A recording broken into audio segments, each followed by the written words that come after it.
même si le début, contre les Italiens, ce que j'avais dit déjà auparavant, on avait manqué de... Il y avait eu beaucoup de nervosité, donc on avait fait beaucoup de fautes de main sur nos 3-4 premiers ballons, ce qui avait fait qu'on était sous pression. Le deuxième match contre les Écossais, on a surtout loupé beaucoup de plaquages. Et là, on s'est trompé au niveau de la stratégie, comme cette touche voilà, dans nos 40 mètres où on joue en zone 3 alors qu'on a un lancé aux 8 mètres. Et on sait le résultat, c'est l'interception, c'est 7 points. Après, c'est ce qui est difficile, mais bon, ces 7 points-là, on a eu du mal à les récupérer. Donc on a trois débuts de match difficiles, 20 premières minutes difficiles, après on finit très bien les matchs. Après, c'est pas la sinistrose, on n'a pas encore perdu, donc on n'est pas en pleine sinistrose. On a juste envie, voilà, de faire un grand match dimanche devant notre public qui a été exceptionnel parce qu'ils ont, même à la 78e minute, ils chantaient la Marseillaise. Et on a juste envie de faire un grand match, de gagner les Anglais dimanche au Stade de France et essayer de se faire une finale à Cardiff. Donc on va essayer de bien préparer ce match et d'essayer d'être... On essaye de trouver des solutions pour mieux commencer le match, mais il faut aussi bien le finir. C'est aussi important de bien finir le match que de bien le commencer. Tu t'interrogeais lundi pour justifier la non-sélection de Dimitri Ashvili, tu t'interrogeais sur ce que tu pouvais dire à Julien Dupuis. Voilà, tu apportes une réponse. Qu'est-ce que tu peux dire à Maxime Mermoz qui n'a pour l'instant joué que 4 minutes dans ce tournoi? C'est vrai que c'est difficile. C'est difficile pour lui. Je vais avoir de nouveau une discussion cet après-midi avec lui parce qu'il est irréprochable au niveau de l'état d'esprit.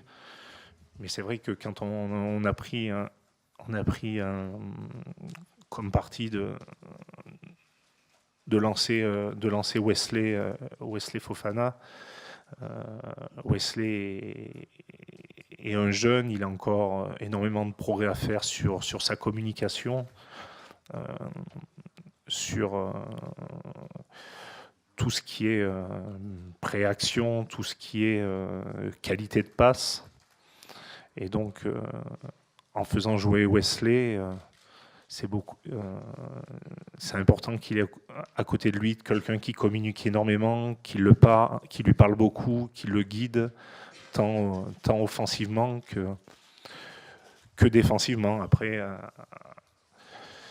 Maxime a en plus eu un après-Coupe du Monde difficile avec l'USAP, avec Perpignan, mais il n'est pas éliminé, il va être présent, c'est juste le début de l'aventure, il y a 4 ans, et on le reverra titulaire avec nous, ça c'est sûr.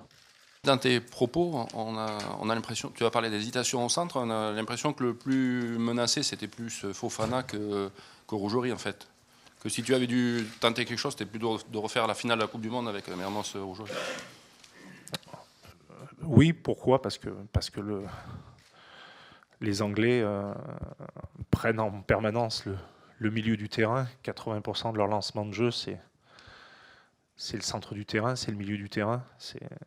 Et donc, tu es obligé d'avoir une balance entre vitesse et puissance. Mais après, il y a eu la discussion aussi de pourquoi pas mettre Wesley Fofana à 3 carrels, parce que il a la vitesse et il a joué aussi 3 carrels. C'est le joueur qui couvre le poste de 3 carrels en cours de match. Donc non, il y a eu débat là-dessus, mais bon, je crois que Wesley est en train de découvrir le très haut niveau. Il marque 3 essais en 3 matchs. Par contre, on sait que sur des situations, il y a eu des situations de surnombre où il aurait pu donner. D'un autre côté, on a besoin aussi il est brut, il a des qualités de vitesse et de vivacité. On n'a pas envie aussi de le perturber sur ses points forts, même si on sait que c'est quelqu'un qui, par l'expérience, par ce vécu-là, va énormément progresser.